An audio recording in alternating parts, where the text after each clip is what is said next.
right, what is up, everyone? Before I get started, I want to give a huge shout out to my buddy, the GJ. He provided the awesome track to start off this video. Absolutely sick music. Go check out his channel. Amazing tracks in the style of Doom. Just some overall sick metal. If you're a musician, he's got some really great tracks that you can use, that you can play along with, make music with. Definitely recommend you check out his channel. He's got some really incredible stuff. Dude, thank you so much for letting me use that track. Very much appreciated. Now, on to this guy, the Morphonauts Doomslayer. This is one that I've been looking forward to for a while. I think if you've seen any previous Morphonauts figures, you know a little bit about what to expect in terms of the design, the articulation, the overall quality of these figures. This guy has a few new things that I really, really like that we're going to be going through. Before we get into that, though, let's go ahead and check out the accessories he comes with. Let me put them slightly off to the side here. And we'll start with, of course, the hands. In addition to the gripping hands that he comes with, he also has a pair of posing hands. Open posing hands. You can use them just for, resting. If you want him to sort of cradle the gun that he comes with, that we'll take a look at here in a moment. You can use them however you want. Speaking of guns, here we go. We got your double barrel shotgun. Let's see if we can focus in on that.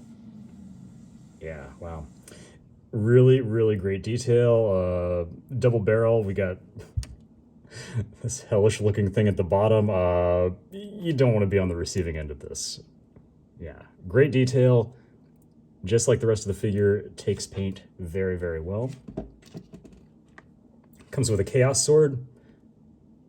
Again, great design. Really nice detailing on the hilt here. Let's see if we can... Yeah, these are, it's at this scale, 2.5-inch figure, what is that, 1/24th? It's a detail that doesn't have to be there, and yet Morphonauts throws it in, and it just really elevates the figure, and I appreciate that. Really great looking weapons right there. Put these hands off to the side, and let's take a look at the figure itself. If you're familiar with the Doomslayer design, either from the classic games or the new ones, this is exactly what you would expect. Of course, based on the newer games, I would love to see a classic Doom guy myself. That's a bit more of my school, but this figure is just incredible. Really insane detailing all over the armor. The bulkiness of the torso and the way that it works with the articulation, it's a really great balance between the aesthetic that you need with this figure, but with the articulation that you expect. He does come with, as most Morphonauts figures do, if not all of them, comes with a removable helmet. Let's go ahead and pop that off. And absolutely fantastic detail on this head, and this is a new head sculpt. Most Morphonauts figures come with a standard unmasked head. This one is new, based on of course, the design of the game. Looks really, really good. Looking at the rest of the torso, again, just like the detailing here, fantastic. All the spikes, the metal plates, just everything. If you look at this figure unfinished, unpainted, if you go to the website, you can see images. You can see all the detail. You add a little bit of paint to it, and it just really comes alive. Articulation is what you would expect from Morphonauts, with some hindrances that I think would also be expected given the design of the figure. Double ball joint connecting the head to the neck gives you a nice range of motion. Put the helmet on, it's gonna, hinder that a little bit, but again, that's the design, right? You expect it. Torso, huge, incredibly bulky. The shoulder pads are attached to the torso piece, so they do not articulate. The shoulders are connected using double ball joints, gives you a nice range of motion, but again, you can only raise the arms about that high, but that's what the design is, right? For the elbows, we've got a disc hinge that connects down at the forearm. That goes into a ball joint that plugs into the bicep. So that gives you the usual, 360 up, down, but you also get a little bit of pivot. Just a little bit. That might be the difference between being able to get that pose that you want and not being able to do it. So I'll always take that little bit of extra articulation. Double ball joint that connects the upper and lower torsos. Single ball joint that connects the lower torso to the hips. Single ball joint that connects the legs to the hips. Good range of motion there. All of it works together very well to get some nice twist. Got a double hinge at the knee. Good range of motion there. Knee pad covers up that articulation, hides it very well. Single ball joint connects the foot to the ankle, up, down, a little bit of rocker. So again, all that works together very well. Nothing too unexpected if you're familiar with the Morphonauts design. If this is your first time to the Morphonauts party, you're gonna be blown the F away by the amount of articulation that's packed into these designs at this scale. Absolutely incredible. All of it works together very, very nicely. Pop that helmet on. And yeah, you can just see how he poses up. Let's go ahead and get some weapons going here. Just pop those right in.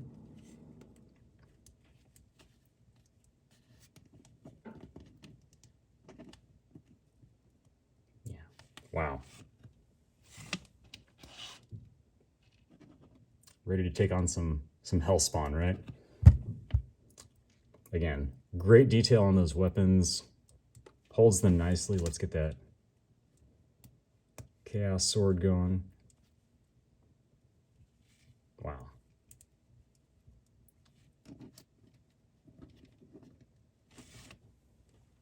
Really good stuff.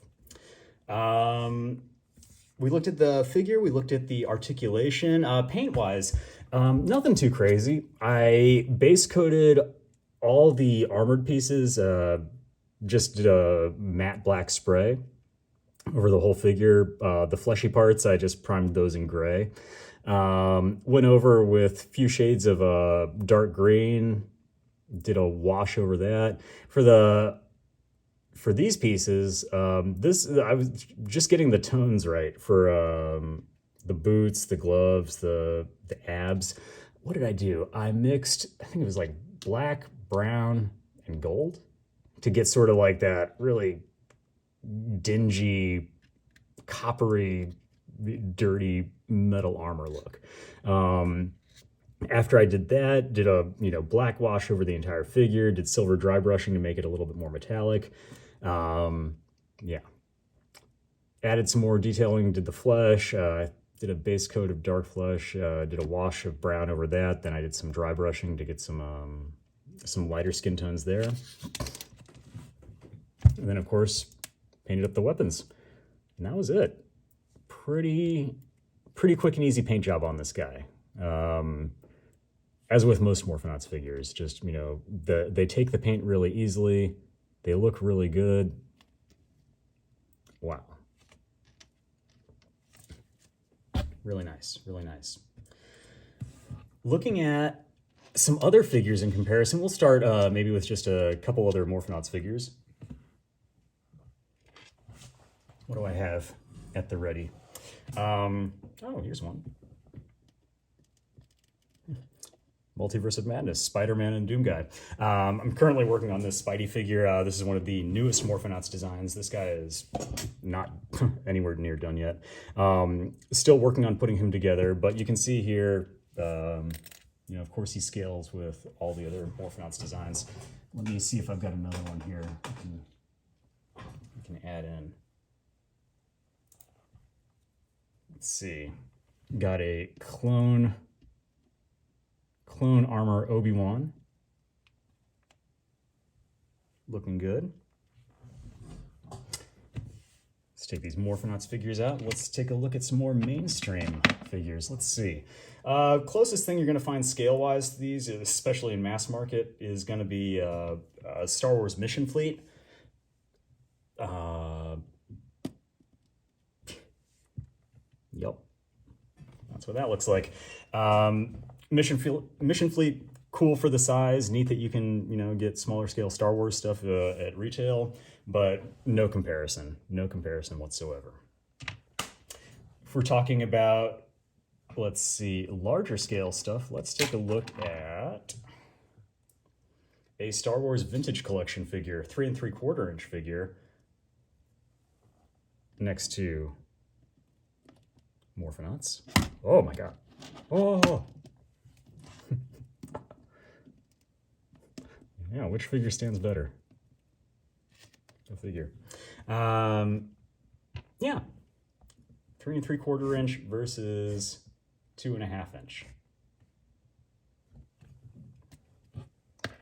Going up the scales, I could not find my McFarlane Doomslayer. He's in a closet somewhere. I would love to show those two compared to each other. Doomslayer would be, you know, wouldn't even fit on camera. But hey, here's a 6-inch figure next to this guy. New Black Series Boba Fett. So I love showing these like larger scale figure comparisons just because it really really shows you just how incredibly detailed these figures are for the, you know, incredibly small scale. Yeah, let's see. I think comparison wise, that's probably what we need to see. I mean, if there's ever another kind of comparison you want to see with these figures, anything that I'm missing in terms of, you know, whatever would help you, you know, put your opinions together about this guy, let me know. Feel free to comment. But I would say, you know, just another stellar Morphonauts release. Everything you expect from these figures in terms of design, articulation, overall style, and badassery. You're not going to be disappointed. Check out Morphonauts' site. Pick one up for yourself. If you have any questions about how to paint these guys, tips and tricks for, you know, assembling them, anything, feel free to comment. Shoot me a message. Be sure to check out the GJ. I'll add a link to the video description so you can go check out his music, all of his material. He's working on a Doomslayer himself. And also, you know, I want to actually point this out.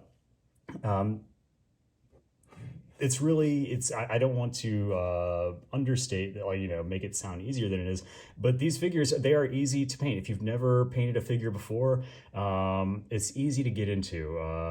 There's some, you know, standard best practices when it comes to painting action figures. GJ, he had never actually painted, customized an action figure before, and we put this guy together, you know, within a minute. He was, you know, he hit the ground running. His is coming together really nicely. Can't wait to feature that when he's done. But, you know, dive right in. Order one for yourself and give it a shot. I'd love to see it. So thank you so much for watching. Again, this is Dave Juicebox. Take care and we'll see you next time.